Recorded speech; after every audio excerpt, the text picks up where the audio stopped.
अस्सलाम वालेकुम। आज का हमारा टॉपिक है लाइट इंडिपेंडेंट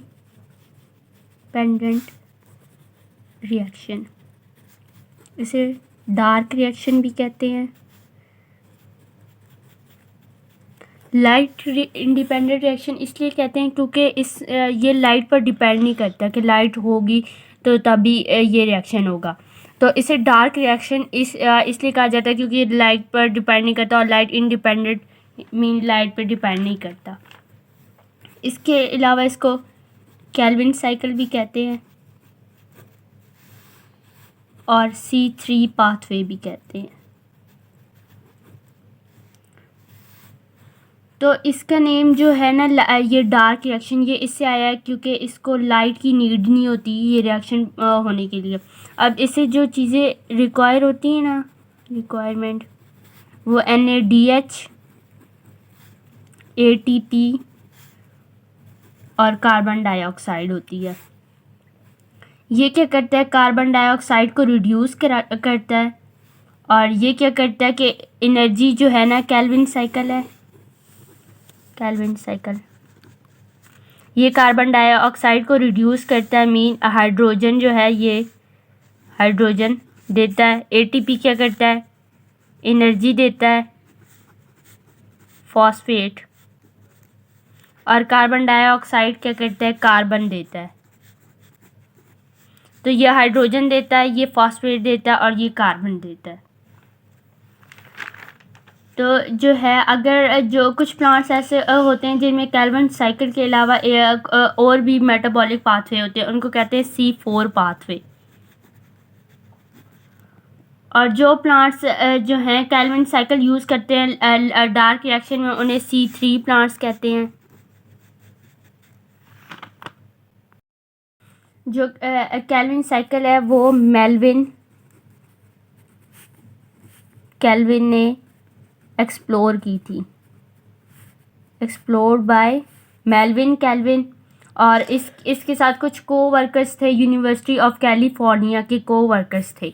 और मेल्विन केल्विन ने जो है ये एक्सप्लोर की थी, और इसमें इसको नोबेल प्राइज़ भी मिला था। जो केल्विन साइकिल है उसके 3 फेज हैं।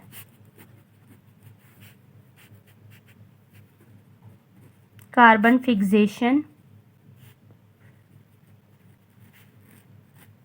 Reduction, regeneration of carbon dioxide acceptor. Carbon fixation का मतलब होता है कार्बन फिक्स करना, कार्बन डाइऑक्साइड फिक्स करते हैं। इसमें रिडक्शन जो है एडिशन ऑफ हाइड्रोजन, और जो है regeneration of carbon dioxide acceptor, इसमें ATP डाल के हम जो जिस प्रोडक्ट से हम सब बनाते हैं उसी को दोबारा, जो मॉलिक्यूल फर्स्ट हम लेते हैं ना और उसको फिर केल्विन साइकिल से गुजारते हैं। तो इधर होता है, इसमें कुछ फॉस्फेट ऐड करते हैं, तो इसमें ये दोबारा वही फर्स्ट वाला मॉलिक्यूल बन जाता है।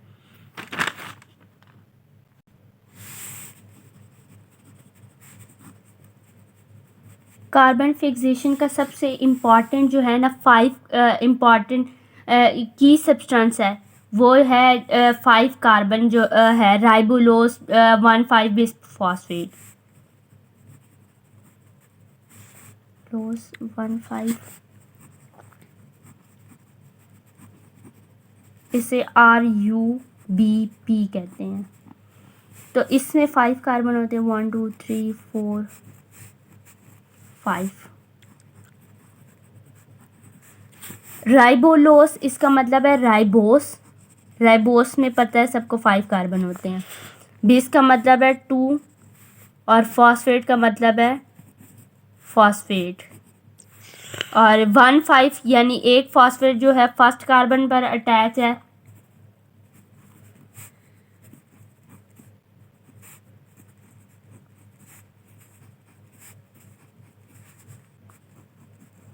और एक जो है 5th कार्बन पर अटैच है। ये फर्स्ट कार्बन पर अटैच है, ये 5th कार्बन पर अटैच है, इसलिए इसे राइबोलोस 1,5 बिस फॉस्फेट कहते हैं। और इसे कार्बन डाइऑक्साइड एक्सेप्टर भी कहते हैं। जो थर्ड फेस होता है वो कार्बन डाइऑक्साइड जो है वो प्रोड्यूस करता है। सबसे पहले है राइबोलोस 1,5 बिसफॉस्फेट। इसके 5 कार्बन होते हैं, 1 2 3 4 5। हम इसके 3 जो है ना मॉलिक्यूल लेंगे राइबोलोस 1,5 बिसफॉस्फेट के।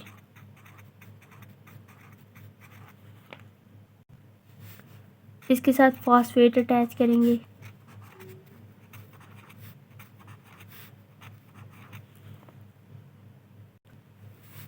ये इसका फर्स्ट कार्बन, ये सेकंड, ये थर्ड, ये फोर्थ, ये 5।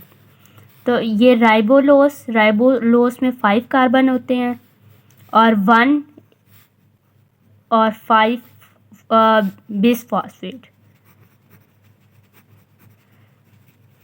बिस का मतलब है 2 और फॉस्फेट का मतलब है फॉस्फेट, और एक 1 पे एक 5 पे। राइबोलोस ये एक मॉलिक्यूल है, ये टोटल 3 राइबोलोस 1,5 बिसफॉस्फेट। इस सबसे पहले इसमें होगी कार्बन फिक्सेशन। इसमें एक एंजाइम रुबिस्को ये एंजाइम है। ये जो है ना राइबोलोस 1,5 बिसफॉस्फेट ये हाईली रिएक्टिव है। ये रुबिस्को एंजाइम में एबिलिटी होती है कि वो कार्बन डाइऑक्साइड जो है वो अपने अंदर ऐड करे। तो कार्बन डाइऑक्साइड जो है वो कार्बन देता है। इसकी वजह से ये 1 2 3 4 5 कार्बन है। ये 3 कार्बन डाइऑक्साइड, इसमें 3 कार्बन है और 6 ऑक्सीजन है। तो 3 1 2 3 4 5 ये लग यहाँ आ जाएंगे। एक कार्बन यहाँ, दूसरा कार्बन यहाँ, तीसरा कार्बन यहाँ।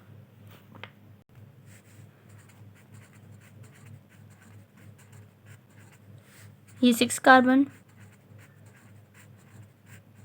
ये 6 कार्बन, ये 6 कार्बन, 7 फॉस्फेट अटैच।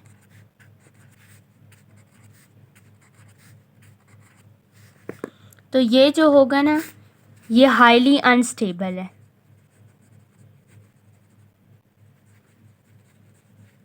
क्यों? क्योंकि इसमें ना ये स्टेबल नहीं है।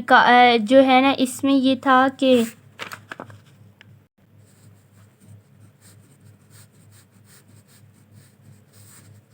CHO, ये मैं सिर्फ एक जो है ना मॉलिक्यूल का बता रही हूँ, राइबोलोस बिसफॉस्फेट के एक मॉलिक्यूल का। वहाँ तो हमने 3 लिए ना, ये मैं एक मॉलिक्यूल का बता रही हूँ सिर्फ। तो इसकी कार्बन की वैलेंसी सेटिस्फाई है इनमें।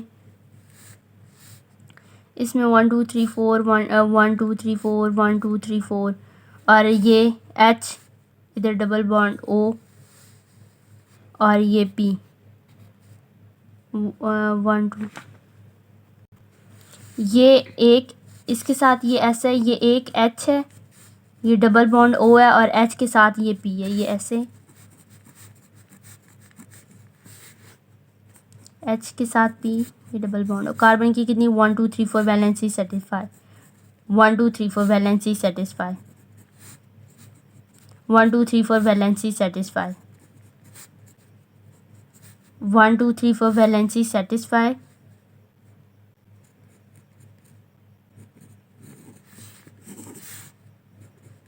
1 2 3 4 वैलेंसी सेटिस्फाई। अगर हम ऐसा करते हैं कि एक और जो है ना कार्बन डाइऑक्साइड हम इसमें ऐड करते हैं, तो ये क्या होगा, यहाँ से ये इसको रिमूव कर दो, ये इधर डबल बॉन्ड आ गया, एक कार्बन और आ गया, ठीक है। अब इसके साथ O है, तो ये जो है इसकी वैलेंसी सेटिस्फाई नहीं हो रही। ये यहाँ पे जो है इसके साथ 2 जो है O है, एक ये O और एक ये 1 2 3 4 कार्बन की वैलेंसी सेटिस्फाई, ऑक्सीजन की वैलेंसी सेटिस्फाई नहीं है।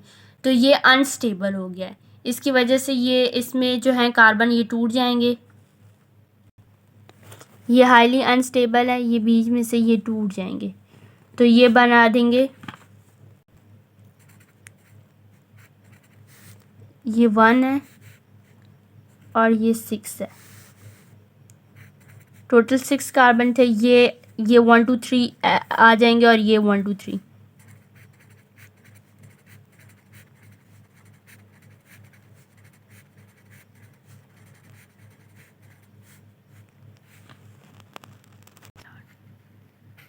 अब इनके साथ फॉस्फेट ग्रुप,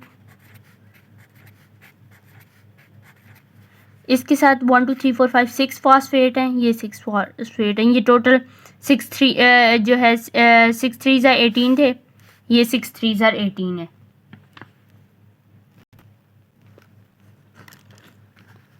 अब इसको कहेंगे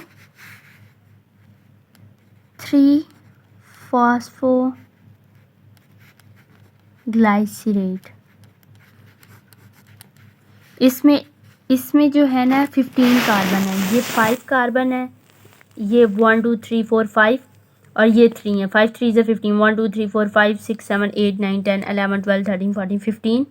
इसके बाद 1 2 3 4 5 6 7 8 9 10 11 12 13 14 15 16 17 18। इसमें टोटल 18 कार्बन। इसमें 1 2 3 4 5 6 7 8 9 10 11 12 13 14 15 16 17 18। इसमें भी 18 कार्बन।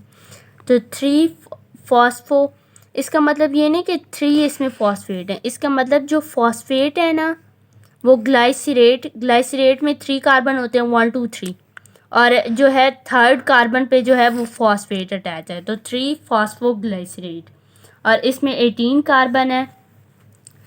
सबसे पहले जो है 3 राइबोलोस 1 5 बेस फॉस्फेट। इसका मतलब राइबोस है, उसके जो है 1 5 कार्बन पे 2 फॉस्फेट अटैच है। उसके बाद जो है कार्बन डाइऑक्साइड इसमें ऐड हो जाती है। एक ही कार्बन सब में आ जाएगा। ये 5 कार्बन थे, ये 6 कार्बन हो गए।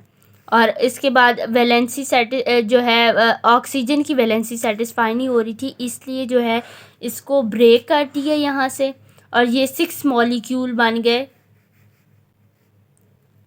इसके कितने मॉलिक्यूल? 6 मॉलिक्यूल। और ये कितने थे? 3 मॉलिक्यूल। तो 6 जो है 6 मॉलिक्यूल ऑफ 3 फॉस्फोग्लिसरेट थे। उसके बाद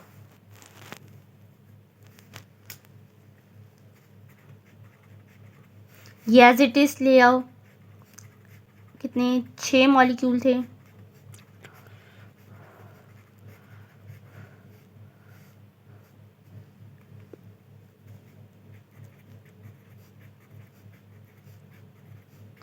ये एज इट इज आ गया। तो अब एक और फॉस्फेट हम अटैच करेंगे इधर। वो कैसे अटैच करेंगे? 6 ATP को हम 6 ADP में कन्वर्ट करेंगे। ATP क्या होता है? ATP is equal to ADP plus P। तो 6 ATP is equal to 6 ADP plus 6P। तो ये था, इसमें 6P थे पहले के। 6P हमें दूसरी साइड और चाहिए। तो हमने क्या किया कि 6 ATP में जो है ना 6 ADP वापस रिलीज़ हो गए हैं और 6 जो फॉस्फेट हैं वो इधर यूज़ हो गए हैं। तो ये क्या बन गया? 1 3 बिस फॉस्फो ग्लाइसरेट। बिस का मतलब है 2 फॉस्फेट हैं सबके, और 1 3 एक 1 कार्बन पे एक 3 carbon, 1 3 bis phosphate 2 phosphate, glycerate 3 carbon है इसलिए ग्लाइसरेट, 1 3 बेस फॉस्फो ग्लाइसरेट। इसमें जो है 6 इसके मॉलिक्यूल हैं। इसमें भी 6 मॉलिक्यूल हैं और टोटल कितने कार्बन है? 18 कार्बन। इसके बाद ये हो गया ना कार्बन फिक्सेशन। यहाँ तक थी कार्बन फिक्सेशन।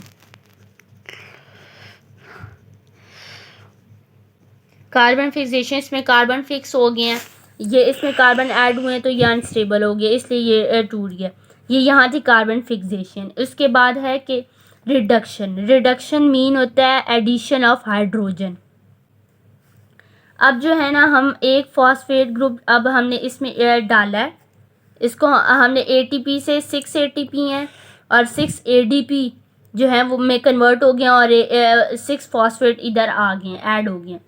तो अब हमने इनको कन्वर्ट करना है ग्लाइसरल्डिहाइड 3 फॉस्फेट।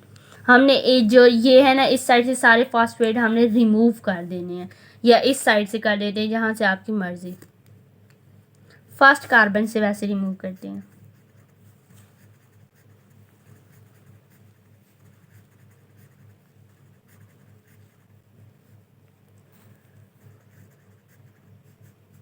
ये 6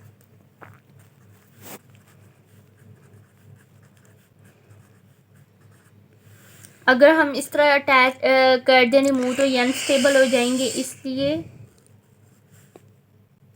6NADH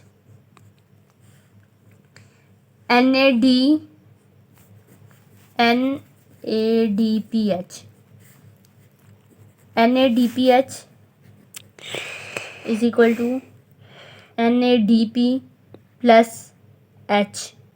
अगर 6 NADPH तो 6 NADP और 6H। तो ये क्या करेंगे कि जो 6 NADPH है ना वो 6 NADP में कन्वर्ट हो जाएंगे। 6 NADP में कन्वर्ट हो जाएंगे तो क्या होगा कि जो है हाइड्रोजन है वो इधर फॉस्फेट की जगह हो जाएंगे और 6 फॉस्फेट रिलीज़ हो जाएंगे। 6 फॉस्फेट रिलीज़ होंगे और जो हाइड्रोजन है वो फॉस्फेट की जगह आ जाएंगे। इसे कहते हैं ग्लाइसरल्डिहाइड 3 फॉस्फेट। ग्लाइसरल्डिहाइड का फॉर्म क्या होता है? ये होता है ग्रुप एल्डिहाइड ग्रुप। ये होता है जो है इसमें हर कार्बन में एक डबल बॉन्ड है और उसके साथ जो फॉस्फेट था ना, एक साइड फॉस्फेट, इस तरह कार्बन कार्बन डबल बॉन्ड। तो ये जो एक फॉस्फेट था उसको रिमूव करके हाइड्रोजन लगा दिया, उससे ये एल्डिहाइड ग्रुप बन गया। तो ये है ग्लाइसरल्डिहाइड 3 फॉस्फेट। 3 यानी ये थर्ड कार्बन पे फॉस्फेट अटैच हुए, ये ग्लाइसरल्डिहाइड H अटैच हो गया। उसके बाद ये देन कन्वर्ट होंगे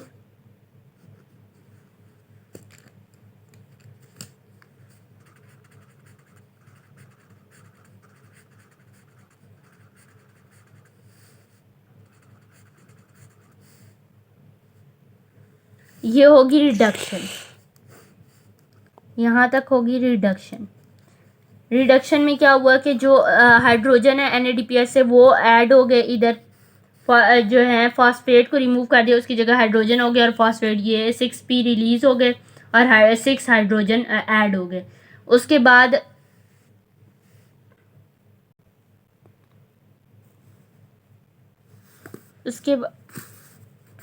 हम एक जो है ना बीच में से मॉलिक्यूल रिमूव कर दें, किसका? ग्लाइसरल्डिहाइड 3 फॉस्फेट के। ये इधर 6 मॉलिक्यूल थे, इधर 5, इसे G3P भी कहते हैं, मॉलिक्यूल है इसके, ठीक है। अब 5 मॉलिक्यूल क्यों है? क्योंकि रिडक्शन हो गया, हमें करनी है रीजेनरेशन।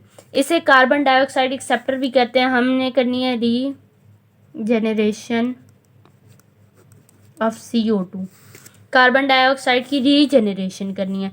इसमें कितने कार्बन है? 15 कार्बन। इसमें तो 18 कार्बन थे, तो हम क्या करते हैं कि एक जो है ना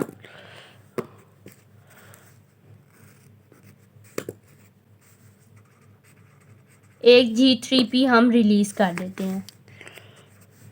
ये है G3P।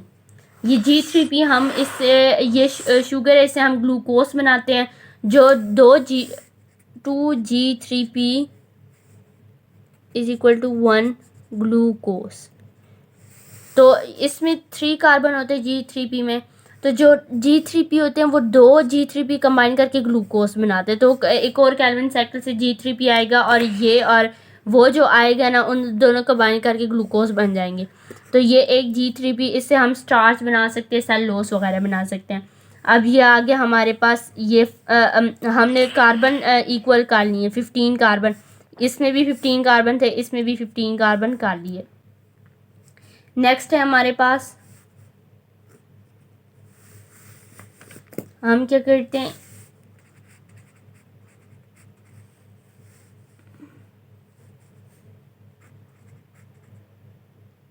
नहीं 5 कार्बन 1 2 3,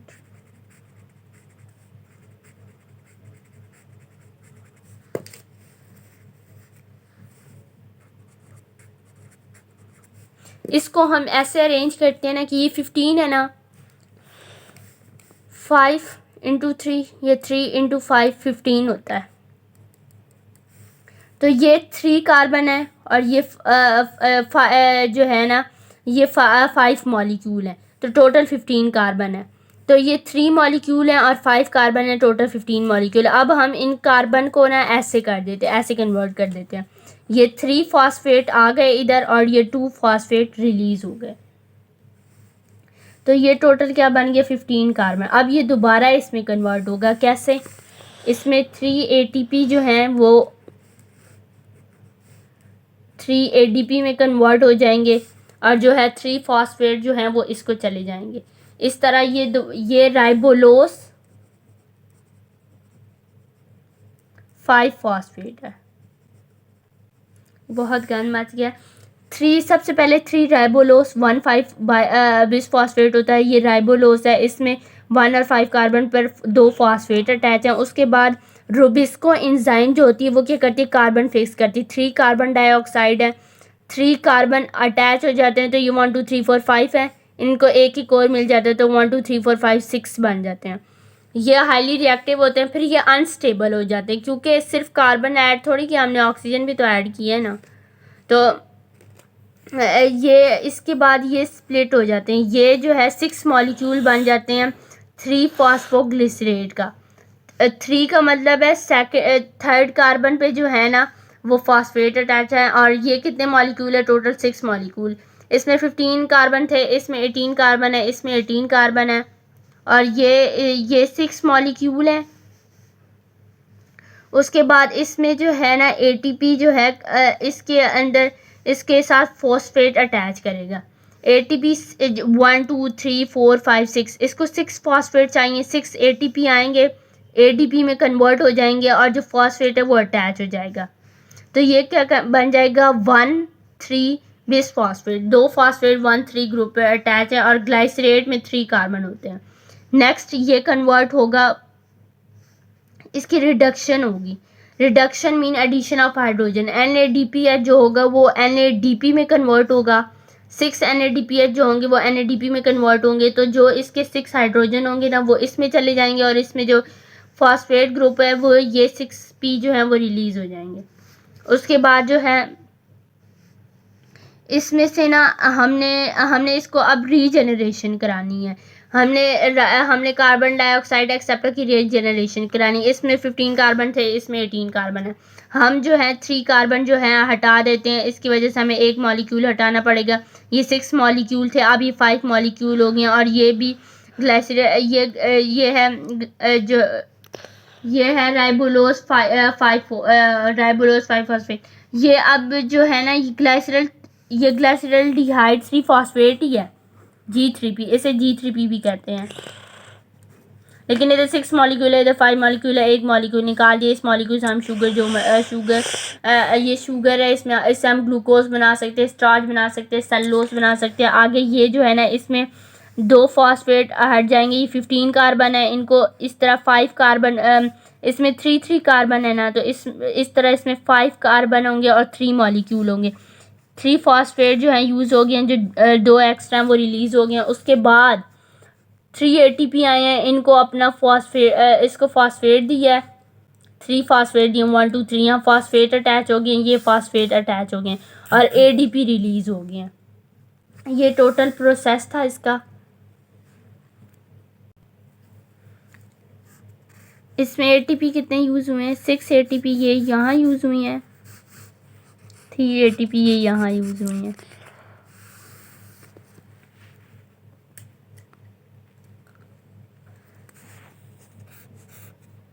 थ्री कार्बन डाइऑक्साइड ये यहाँ यूज़ हुई हैं,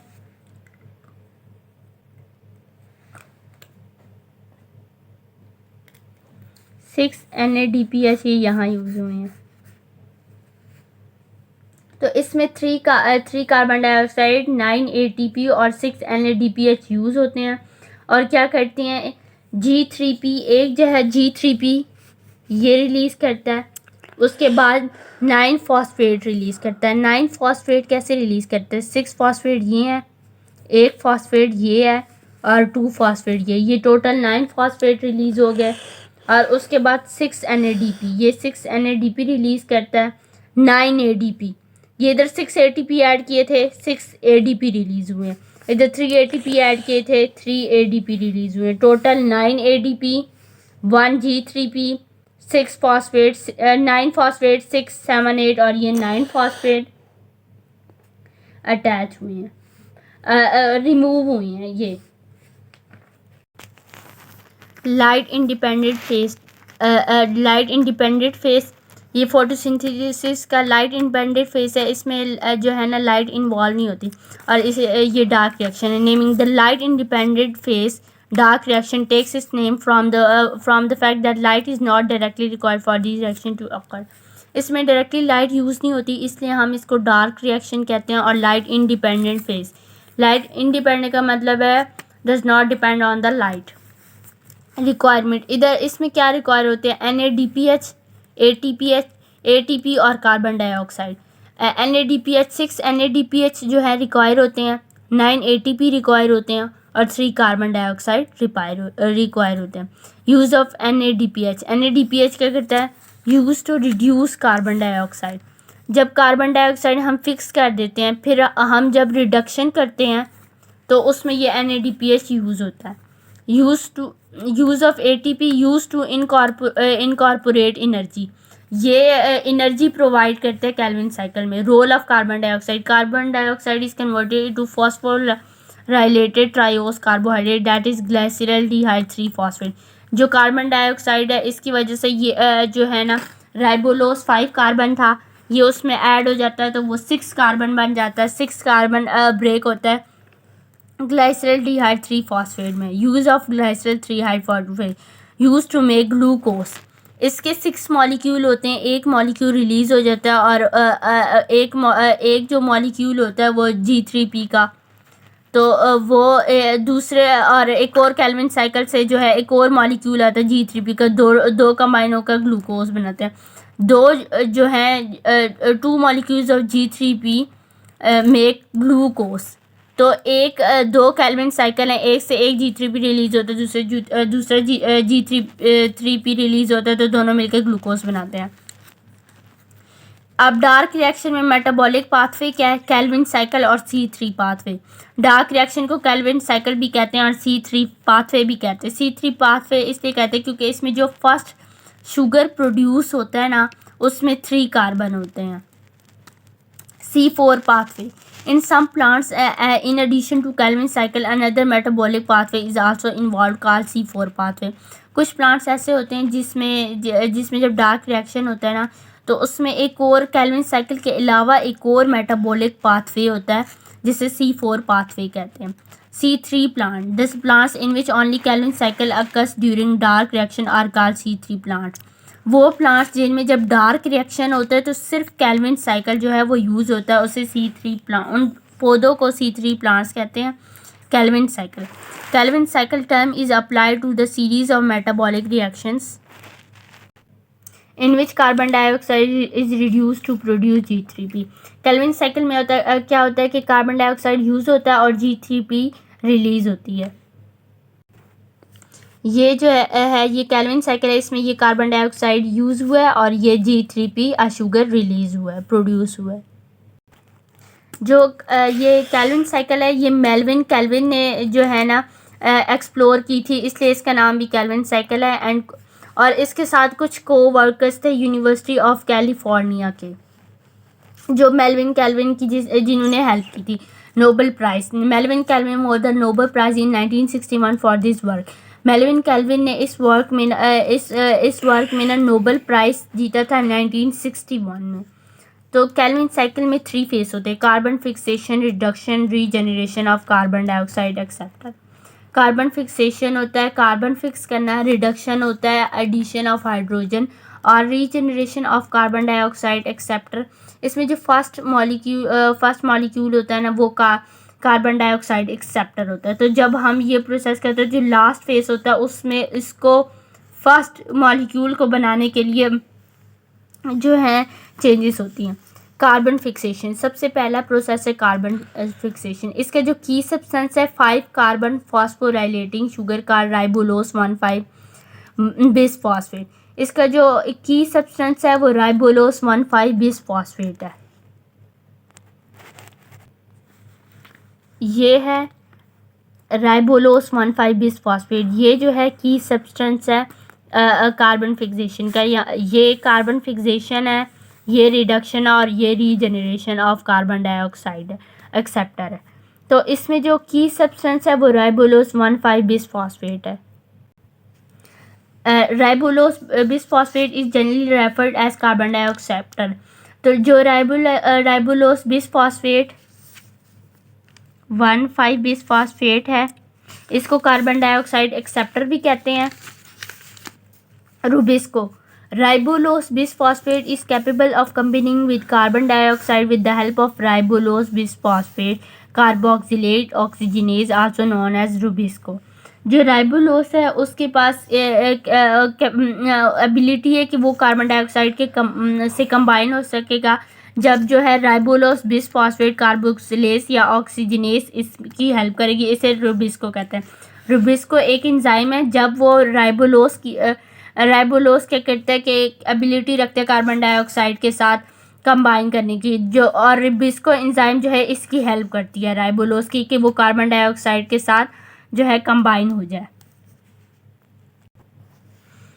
ये राइबोलोस 1,5 बिस फॉस्फेट है, ये रुबिस्को एंजाइम है। ये क्या करती है, हेल्प करती है कि ribulose 1,5 bis phosphate carbon dioxide के साथ कंबाइन हो जाए और कंबाइन होकर एक जो है अनस्टेबल जो है शुगर बनाए। Intermediate molecules, 3 intermediate molecules of 6 carbon are formed during this reaction. These molecules are unstable and exist for such a short time that they cannot be isolated.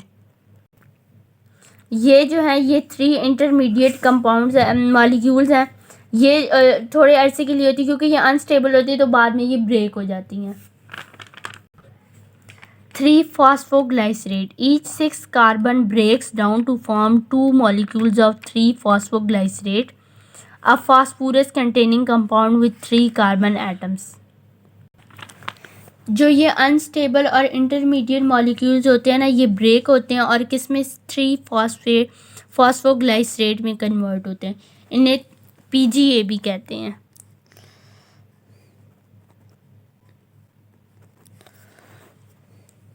तो ये इसमें टोटल 18 कार्बन है, ये भी 18 carbon है। इसमें ये कि ये एक हाफ साइड इसकी ये 3 कार्बन तक आई है और ये हाफ ये नीचे आ गया। तो ये 3 जो है 6 कार्बन जो है 6 कार्बन मॉलिक्यूल जो हैं वो ब्रेक होते हैं और जो है 3 कार्बन मॉलिक्यूल्स बनाते हैं। Each 6 carbon breaks down to form 2 molecules of 3-phosphoglycerate, a phosphorus containing compound with 3 carbon atoms. 3 carbon होते हैं फॉस्फोग्लाइसरेट में और उसके एक उस पर फॉस्फेट अटैच होता है। Carbon fixation, since the carbon of inorganic compound becomes the part of organic compound during this phase, hence it is called carbon fixation. ये इनऑर्गेनिक कार्बन डाइऑक्साइड जब ये इसमें ऐड होगी तो ये जो है ना organic carbon dioxide organic carbon में कन्वर्ट हो जाएगी। तो जो इनऑर्गेनिक कंपाउंड होगा वो ऑर्गेनिक कंपाउंड में कन्वर्ट हो जाएगा, इसे और कार्बन फिक्सेशन कहते हैं। और जो ये फर्स्ट जो है ना ये फर्स्ट शुगर जो इसका है ये 3 कार्बन है, 1 2 3 कार्बन है, इसलिए इस जो है ना कैल्विन साइकिल को C3 पाथवे भी कहते हैं। C3 pathway, as the first stable compound in the Calvin is a 3 carbon compound, that is why Calvin cycle is also known as C3 pathway.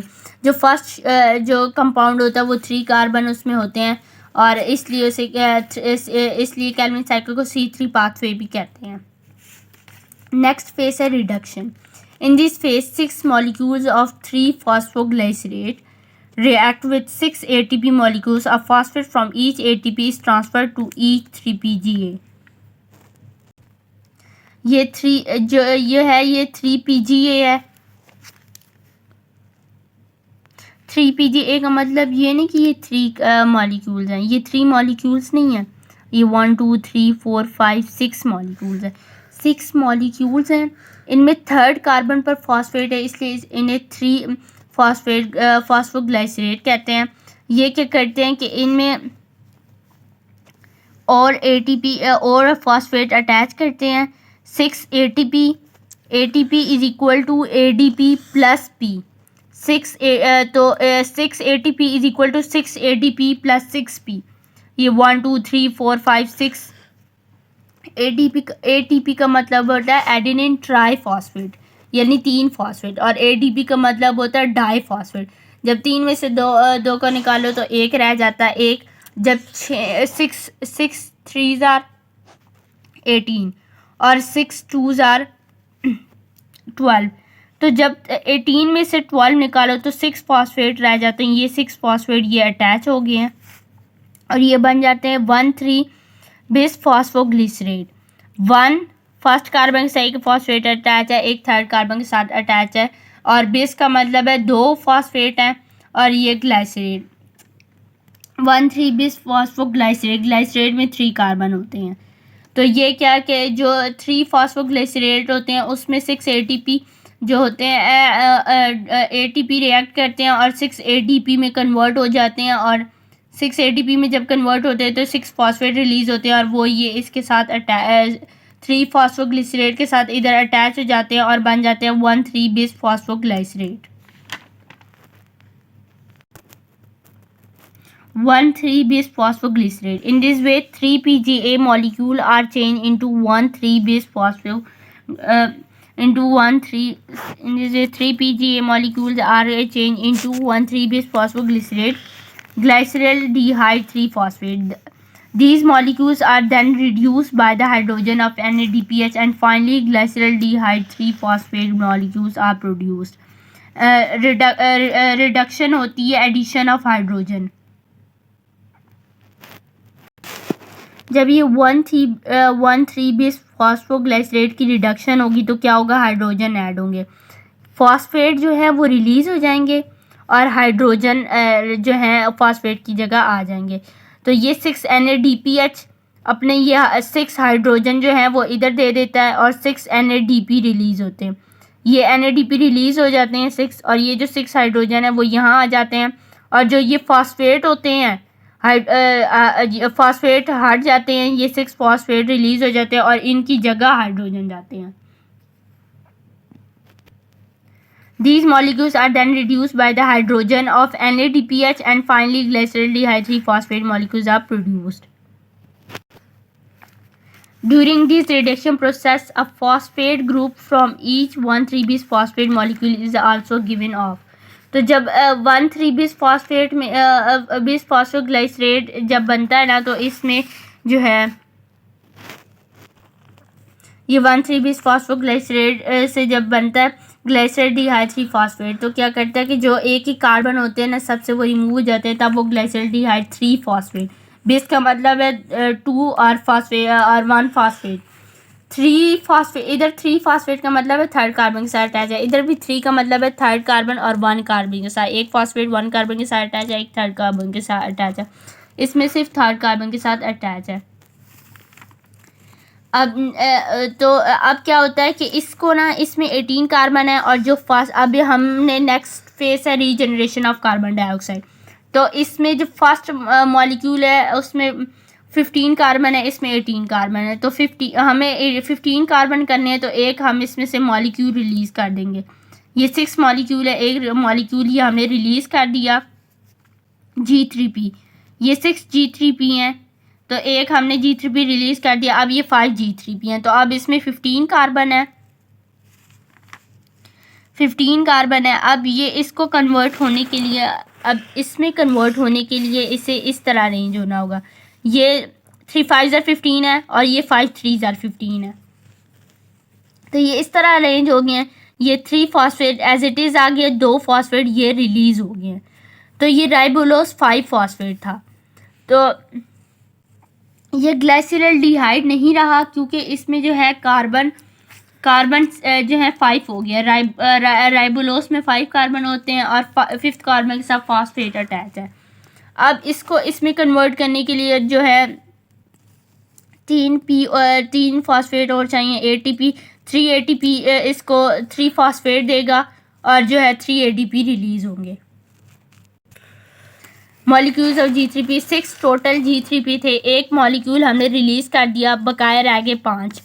Use of 5 molecule use to regenerate the carbon dioxide molecules in the next phase. Carbon dioxide molecule को जो है वो regenerate करता है और carbon dioxide acceptor molecule है ribulose bisphosphate. Regeneration of carbon dioxide, ये third phase है। 5 molecules of G3P from the previous phase are use to regenerate the RUBP carbon dioxide in this phase. इसमें क्या होता है कि जो 5 मॉलिक्यूल होते हैं उससे RUBP जो है हम जनरेट करते हैं। ये इस 15 कार्बन होते हैं और इसमें भी 15 कार्बन होते हैं।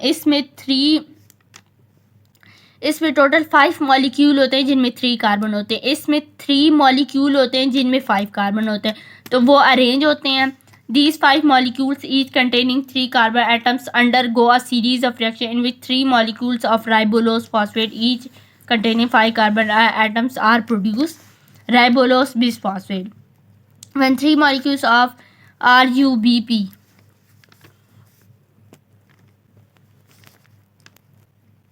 react with 3 molecules of ATP.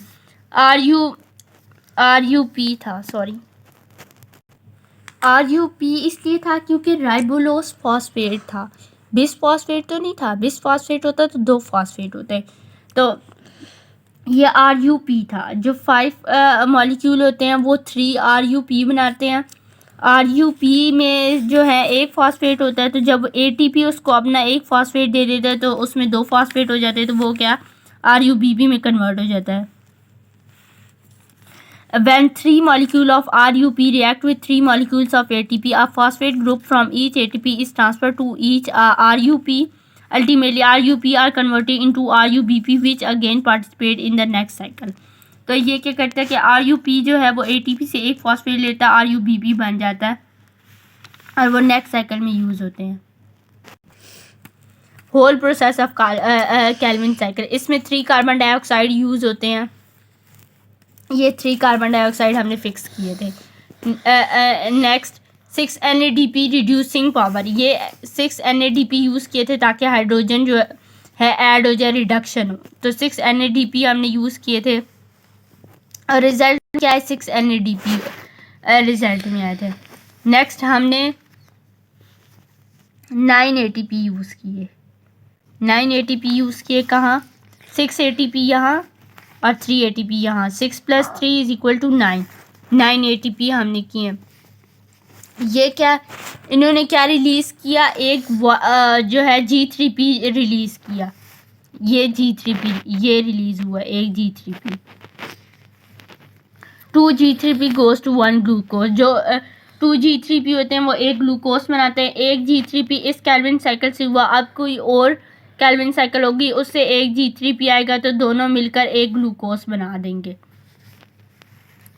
अब ये 3 कार्बन डाइऑक्साइड जो है इसमें ऐड हुई है 6 NADPH। ये 6 NADPH जो है वो ऐड हुआ है। 9 ATP जो है वो ऐड हुआ है। उसके बाद G3P ये एक रिलीज़ हुआ है। 3 वाटर यहाँ से रिलीज़ हुए हैं। 9 ADP 9 ADP कहाँ से, 6 ADP यहाँ से और 3 ADP यहाँ से, टोटल 9 ADP। 9 फॉस्फेट, 6 फॉस्फेट ये है, 2 फॉस्फेट ये है